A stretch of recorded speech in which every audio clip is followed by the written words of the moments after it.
Hello and welcome to Community Unitarian Universalist Church, and welcome to another video worship service. My name is Jeannette Baillie, and I am one of your worship associates here at Community UU, and we're so glad to see you again today. For the folks who are joining us every week for our video worship services, we're so glad that you're participating in this. It really means a lot. This church, like all other Unitarian Universalist congregations, is founded on a common vision rather than a required creed. The belief that we all share is the conviction that every single person on earth has inherent worth and dignity and deserves to be treated with kindness. And the mission we share is to nourish spirits, work for justice, and transform lives. Community Church's diversity of beliefs is reflected in our open pulpit. That means that our minister and all of our guest speakers are free to share their truth, whatever that is. We do not expect you to agree with everything that you hear. At Community Unitarian Universalist Church, all means all. That is, we welcome your joys and your sorrows. We welcome your full personhood and your broken places. We welcome your curiosity and your fears. We welcome your seeking and your finding. And we welcome your dreaming and your knowing. Thank you to you for taking the time to join us online. Thank you to all who make up this community. Thank you to the doctors, nurses, medical workers, and scientists who have given so much of their time, effort, and love, especially right now. And thank you to all first responders. And finally, thank you to all of our neighbors and friends here and elsewhere who have shown in great ways and small that we are actually really, really good at this caring for one another stuff. Community UU of Plano will be closed until we have assurances from healthcare and research authorities that it is safe to reopen and once again enjoy community in person. Until that time, all efforts to stay connected to one another are important. Our building is very important for our church community, but our church community is more than our building. And this is a reminder that our caring committee and our consulting minister, Chris Cervantes, are still available for support in an ongoing way. You can contact them through our website, which we'll be talking more about the website in just a little bit, but know that those resources are there if you need them or you know someone who needs them, or if you would like to be part of the people who are helping with that support. Our guest speaker and musician for today is Kiya Heartwood, and Kiya has been with us many times, and those of you who have attended services in the past 2 years know who she is and the gifts that she offers. Kiya grew up in central Kentucky, and she started playing guitar, drums, and writing songs in middle school. She grew from there into an award-winning, internationally touring roots and folk singer and songwriter. She is a composer. She is a change artist. And as of this week, we're recording this service the last week of April of 2020. This is Kiya's final week of seminary as a student at the Starr King School for the Ministry. So coming up in just a few weeks, Kiya will be receiving her Master's of Divinity degree, and we could not be happier for her. It's been a wonderful journey with her, watching and hearing how this has worked out for her. And we have been fortunate to share in her experience as she has traveled the road to becoming a UU clergy person. We give Kiya our sincere love and congratulations for this very, very important milestone. She's still doing all sorts of other work, including serving as the assistant minister at Live Oak UU Church here in Texas. And Kiya has put an amazing service together for us today with music and stories and ritual about the planet that we all share. And I have complete trust that you are going to enjoy it.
Let us turn now to our covenant.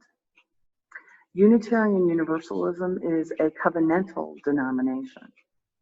That means that we hold that we do not have to believe alike in order to love alike. That means that within every UU community, there are people with a diversity of personal creeds, but there is one covenant for this community. And each time we gather, including when we're gathering from our homes, we recite this covenant again. Join with me now. Love is the spirit of this church, and service is its law. This is our great covenant, to dwell together in peace, to seek the truth in freedom, and to help one another.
On the Fifth Day by Jane Hirshfield.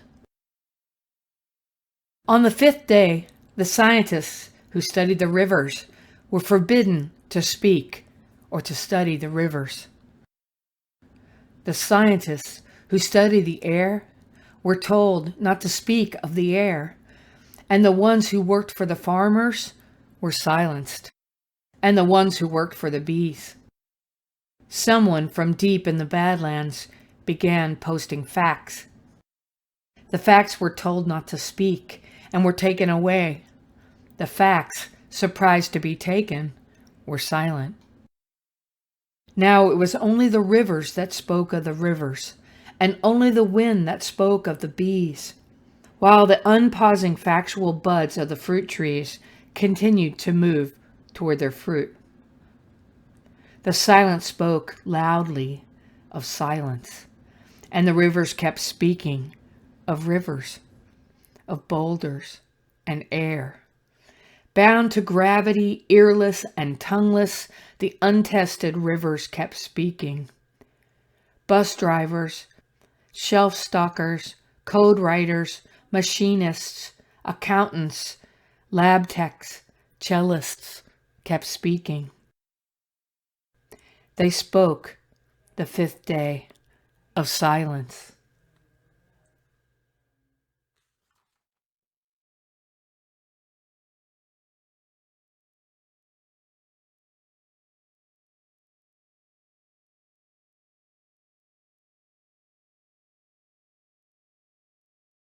The Lorax by Dr. Seuss. At the far end of town, where the grickle grass grows, and the wind smells slow and sour when it blows, and no birds ever sing except old crows, is the street of the lifted Lorax.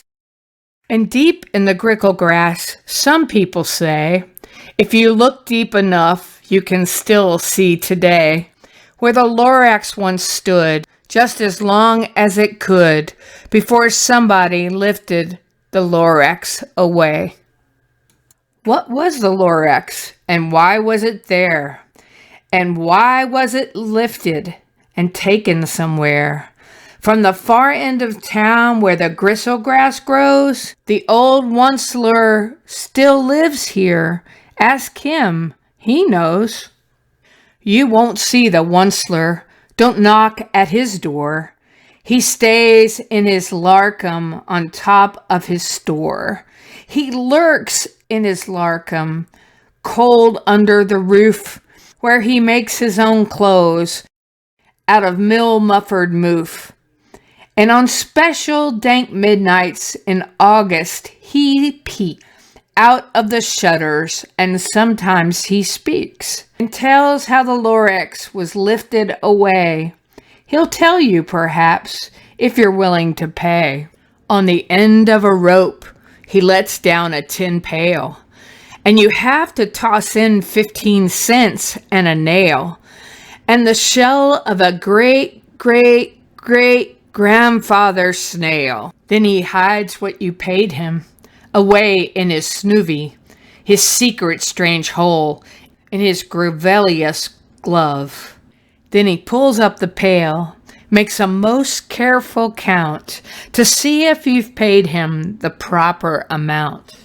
Then he grunts, I will call you by whisper-mophone, for the secrets I tell are for your ears alone.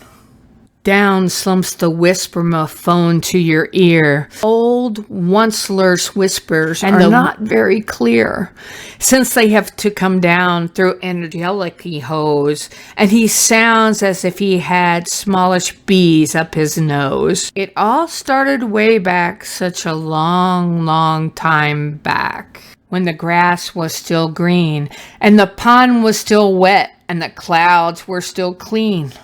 And the song of the swoomy swans rang out in space. One morning I came to this glorious place, and I first saw the trees, the truffula trees, the bright-colored tufts of the truffula trees, mile after mile in the fresh morning breeze. From the rippleless pond came the comfortable sound of the humming fish humming while splashing around. I felt a great leaping of joy in my heart. I just knew what I'd do. I unloaded my cart. In no time at all, I had built a small shop. Then I chopped down a truffula tree with one chop, and with great skillful skill and with great speedy speed, I took the soft tuft and I knitted a thneed. The instant I'd finished, I heard a jazump. I looked, I saw something pop out of the stump of the tree I'd chopped down. It was sort of a man. Describe him? That's hard. I don't know if I can. He was shortish and oldish and brownish and mossy, and he spoke with a voice that was sharpish and bossy. Mister, he said with a sawdusty sneeze, I am the Lorax. I speak for the trees. I speak for the trees have no tongues, and I'm asking you, sir, at the top of my lungs. He was very upset as he shouted and puffed. What's the thing you'd made out of my truffle tuft? Look, Lorax, I said, there's no cause for alarm. I chopped just one tree. I am doing no harm. I'm being quite useful. This thing is a thneed. A thneed is a fine something that all people need. The Lorax said, Sir, you are crazy with greed. There is no one on earth who would buy that full thneed. But the very next minute, I proved he was wrong. For just at that minute, a chap came along, and he thought that the thneed I had knitted was great, and he happily bought it for $3.98. I laughed at the Lorax. You poor stupid guy. You never can tell what some people will buy. I'm busy, I told him. Shut up, if you please. I pushed across the room, and in no time at all, built a radio phone. I put in a quick call.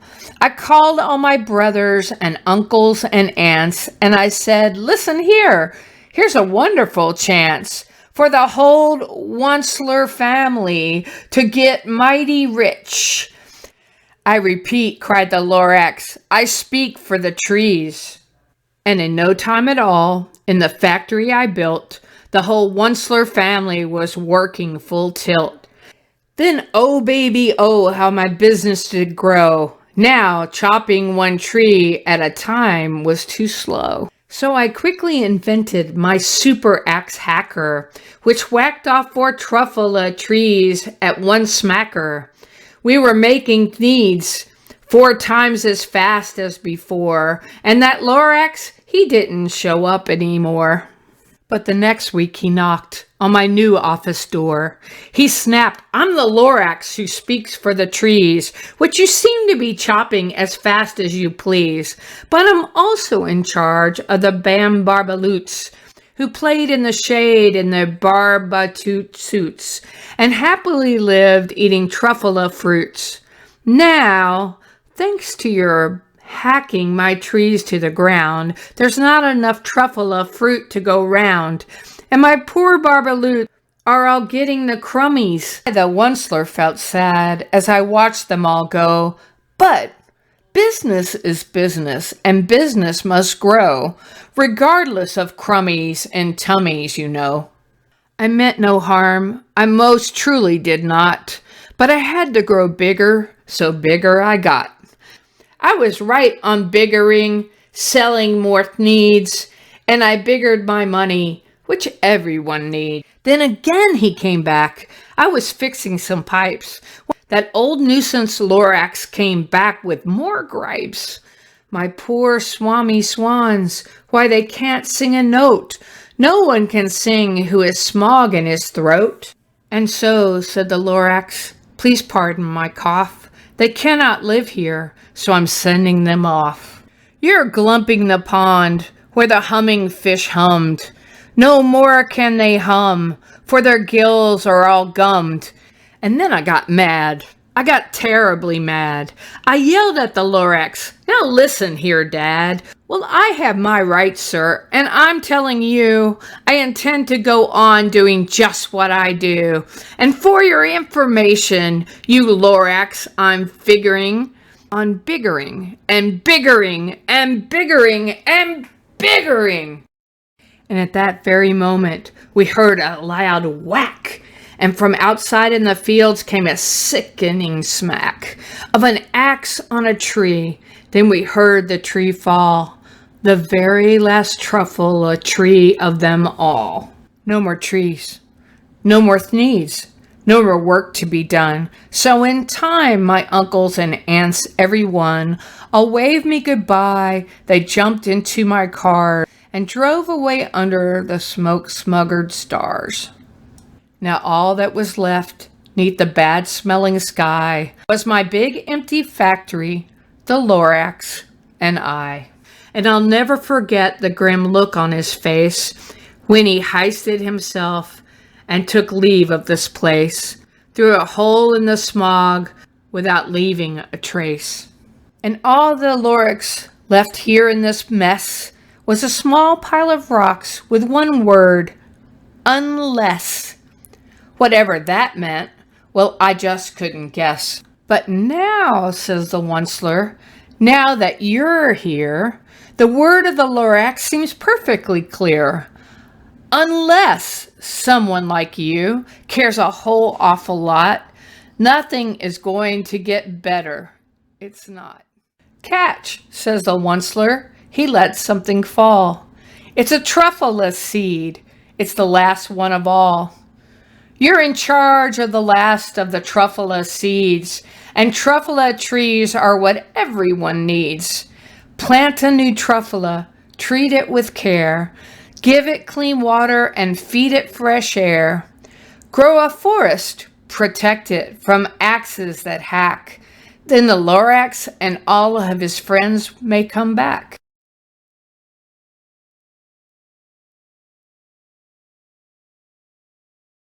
This morning, we're going to have a service that includes a lot of music. It kind of hits this amazing place that I really like, where art meets science, meets nature, and those things are not mutually exclusive. Religion and science can hang out in the same place. And a lot of creativity comes from places like we're in now. We're in a situation where we need new ways of thinking and new ways of approaching things. It being the 50th anniversary of Earth Day. Earth Day started in 1970, now celebrated in over 193 countries. It's always April 22nd. In the 70s, when I started, I remember playing games, a whole group of us pushing a giant ball that was decorated like the Earth. It's a big celebration. I remember being a kid in my early teens when Earth Day started. The world was very strange, like rivers were stinky, poisoned. The sky had lots of smog. Everybody was really afraid that the Lorax was going to come true.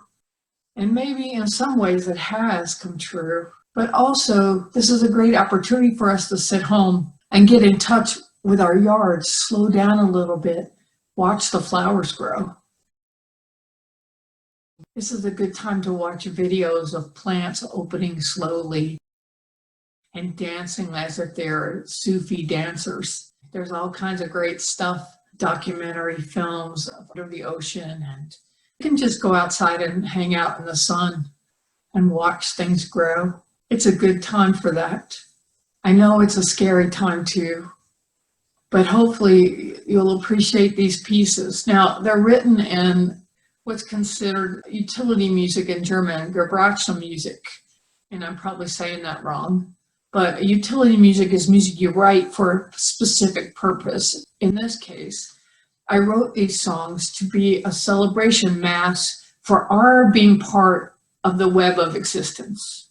And I wanted the music to sound meditative. So it's lots of simple things combined together. And the first one, Water, tells the story of creation from a scientific point of view, as well as a poetic point of view, so mixing art and science. Fire kind of celebrates that spirit in all things, the transcendental oversoulness that Unitarians are famous for speaking to. Flight is a love song. There's so many combinations of beings and relationships all going on at the same time, and I wanted to celebrate that. And Seeds talks about the wonder and mystery beyond our ability to understand it, about what the possibilities of every moment are. Wonderful things are going to come out of this terrible time. Wonderful things are going to come out of your struggle with being in a situation that's different than you're used to. I hope that you find some nice meditation and relaxation in watching the images and listening to the music. Meg and I wrote this together. I wrote all the music and I had the concept, and then we worked on it together. She is narrating some of the pieces. I'm narrating the piece I wrote. It's certainly a labor of love. The story this week is a classic from the early Earth Day period. And I hope you enjoy it as much and learn from it as much as I did when I first heard it. Gaia, like the goddess Gaia, that spirit in all things. The earth is a living being and we are part of it. I love that concept. It's scientifically supportable as well as spiritually very comfortable, not above it or in charge of it, but in the web of existence. I was influenced by Paul Hindemith and Philip Glass's compositions, as well as my favorite electronica band, which is Afro-Celt Sound System, that mixes Irish and African music. So if you're interested in hearing more of that music, I would recommend them. We tried our best to have a high ritual element to all the words of the narration and integrate science and poetry and mix art and music with science and deep reverence for the planet. Get out and celebrate your yard. Happy Earth Day.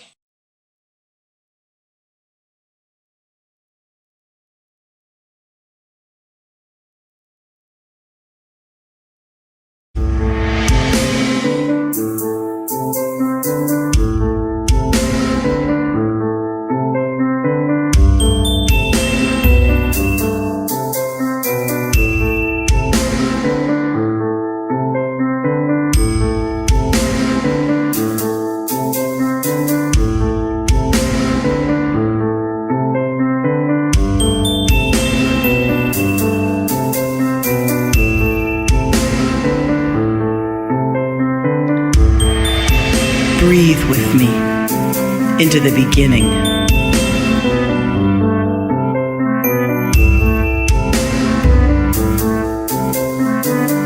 See the spinning tiny dot in the vastness of space.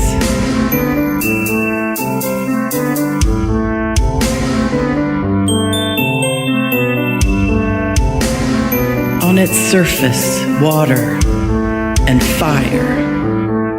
Kissing, hissing.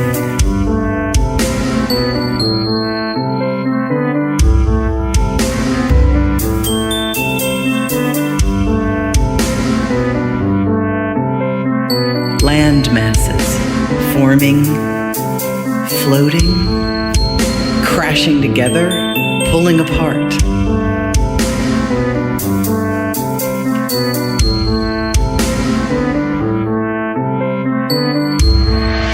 Their names are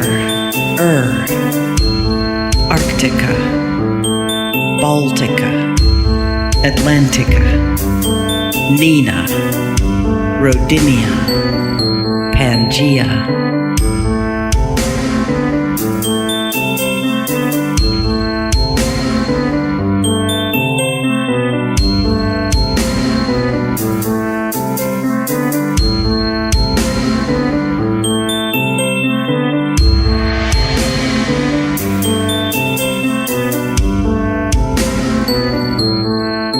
Come back to the water's rush.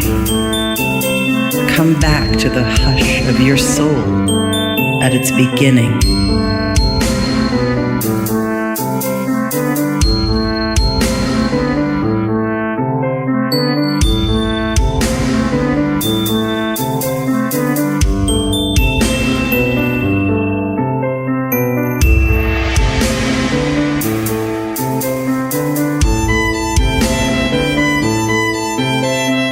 Deep calls to deep.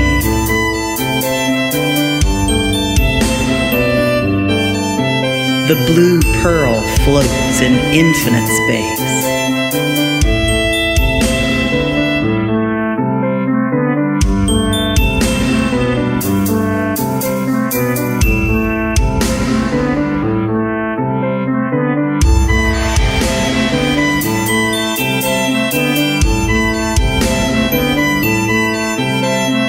I am the water, and you are, and the porpoise, and the bear.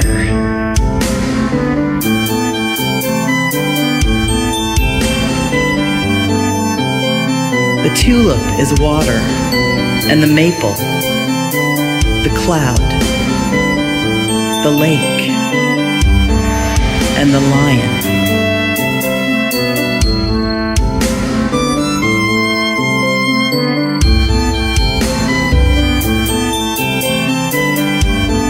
We are all made of water that is older than the Nile, sipped 1,000 times, sweated and wept, and evaporated into the sky, raining down again, changing form for untold ages.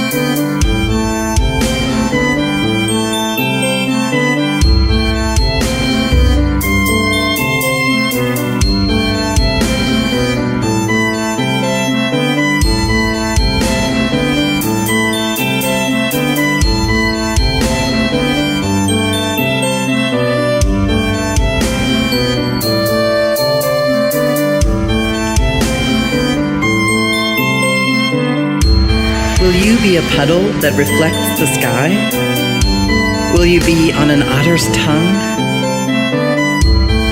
Will you dissolve into the sea in the end? Will you always be? In the end, will you always be?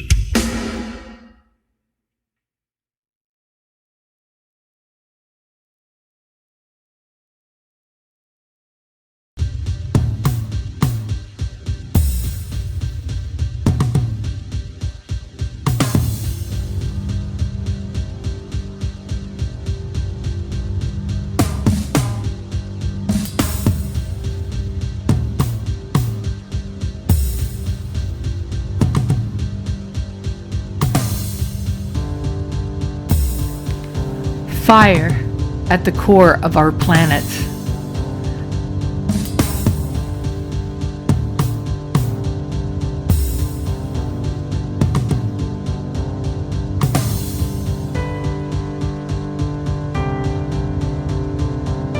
Fire of the sun and stars.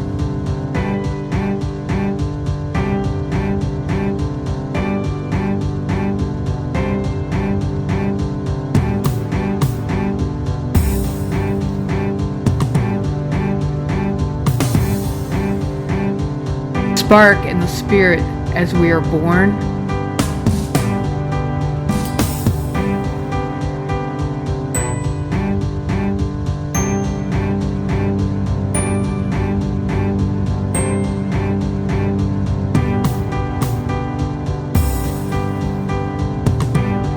Fire of being.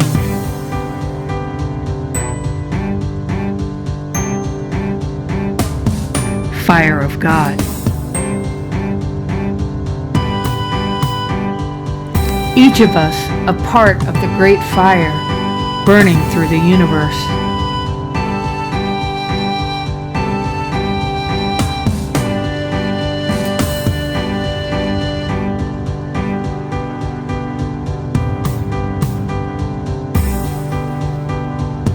Inside us and outside us.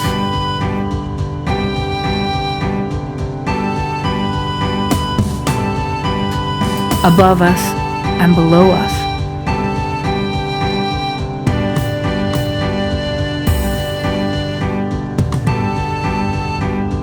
Within and around us.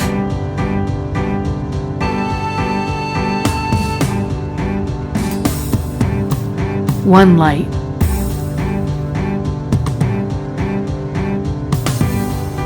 One source.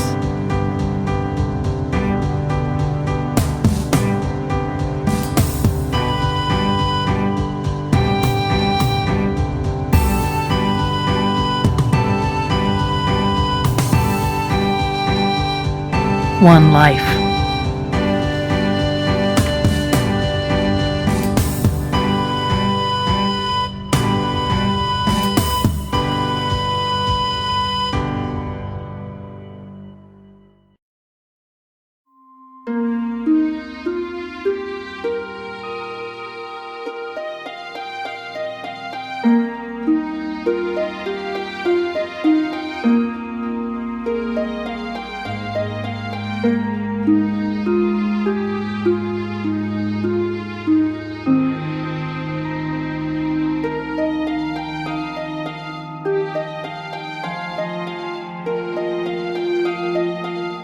The air is my religion.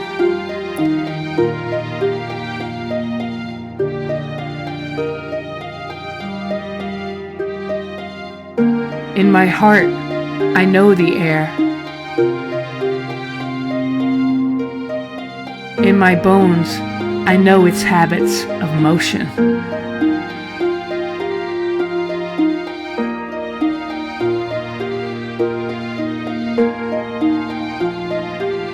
The lifts by the mountainside,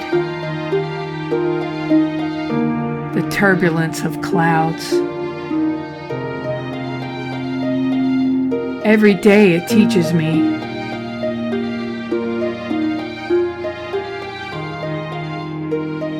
My mate and I, we call out to one another, wheeling in the open blue. We carve our sacred spirals into the shimmering air.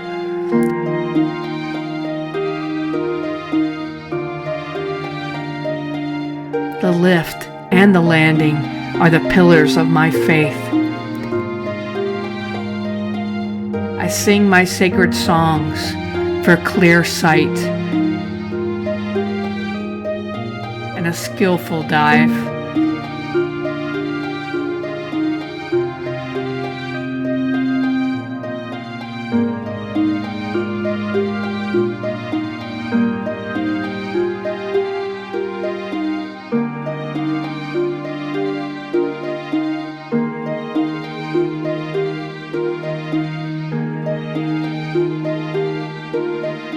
In the canyons of the wind,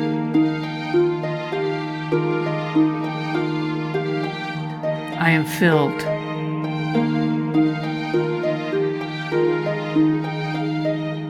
with a wild joy.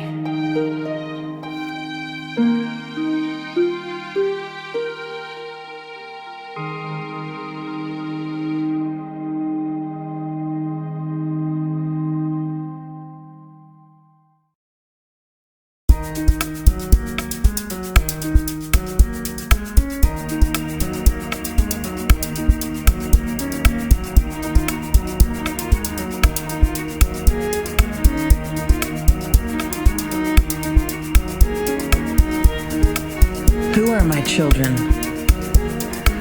One is a baker in Cairo with flour on her cheek. One is a banker in Oslo with dreams of playing in a tuba band. One child lives in the mountains of Peru who loves to watch the Oscars.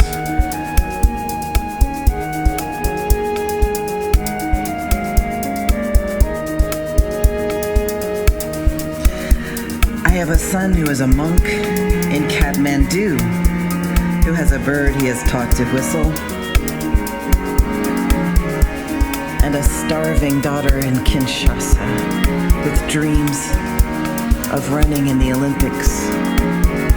One of our cousins is a pine tree on the side of a mountain in Japan, and one is a catfish drowsing in the Mississippi mud. One is a black bear in North Carolina, and one is a butterfly in Finland. The woman held an apple seed in her hand and lifted it to the sun. "It is easy to count the number of seeds in an apple," she said. "But tell me, how many apples are in this seed? How many apples are in this seed?"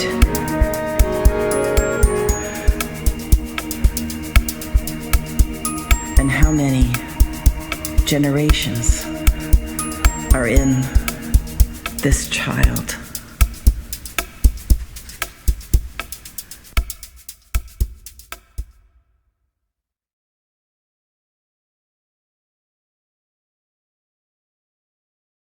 During this time when we are doing all of our services through video, we are also doing our offerings, our Sunday offerings, virtually as well. So you always have the opportunity to go to our church website and click on the Donate Now button. That will allow you, using any major credit or debit card, to make your donation. What is also going on is today is a Share the Plate Sunday. We have one per month where we share part of what we call a loose offering with a beneficiary that is either a community group or one of the projects of the church. This plate is a virtual one, but the offering is real, and the recipient for this month is Community UU Church's Youth Service Project. So this project's history goes back a long, long way, many, many years, including several years of providing on-site help in New Orleans in the lower Ninth Ward in the continued process of recovery from Hurricane Katrina. The youth group in the past has also assisted at Bonton Farms in the South Dallas area, which is an organization with a mission of fighting food insecurity. We've done other projects that engage our youth in creating good in the world. And you can support this today, as I said, by going to our website and clicking on the Donate Now button. Or if you prefer to send a check, you can send that to the church address. And that address is also on the front page of our website. Thank you so much for your generous gifts.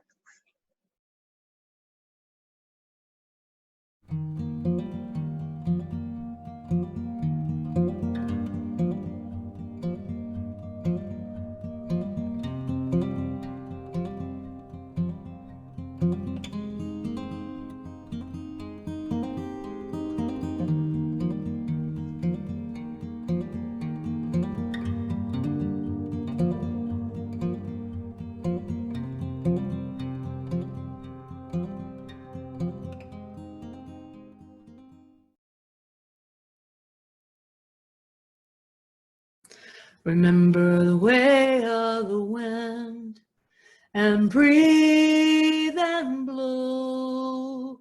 Remember the way of the fire, sparkle and glitter and glow. Remember the way of the water, and ebb and flow. Remember the way of the earth, and grow. Go in peace.